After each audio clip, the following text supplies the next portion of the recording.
ата негизи өрнөк болуш керек эң негизгиси. Мен кичинекей кезде билем, атам мондай өзү айыл өкмөт башчылыгы иштечү, анан ошо биз кичинекей болсоктагы жандай мындай жыйындарда сүйлөй турган сөзүн бизге окуп берчү да. Анан ошол нерседен азыр ойлойм да, мындай эл алдына чыгып сүйлөгөндө, оюңду ээн эркин билдиргенде ошол нерселер аябай таасир. Болгон айтайын дегеним, баланы мындай баласың деп санабаш керек да, ага мындай чоң кишидей мамиле жасап, анын оюн ээн эркин айтуусуна бир мүмкүнчүлүктөр түзүп бериш керек. Байкап турсам баарыңыздар эле идеалдуу нерсени айтып атасыздар да.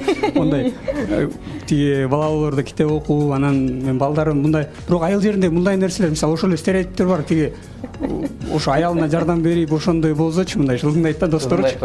Анан ушул нерсени көбүрөөк жайылтыш керек да, негизичи ушундай талкууларды уюштуруу мүмкүн. Билем, региондо да ушундай болуп туруш керекпи? Айтор ошол нерсе бар да. Анан сөзсүз түрдө мындай ошо азыр да сабак алып атам, анткени бул байкен тиги жардам берем деп атат, үй бүлөдө гармония болгондо балдар дагы мындай татыктуу тарбия алып чыгат. Кийин ошол балдар келечекте ошол эле атасынан көргөн нерселерин кайталайт да. Ошол нерсе, ошон үчүн мындай нерселер көбүрөөк жайылтыш керек деп ойлойм да. Адатта биз баягы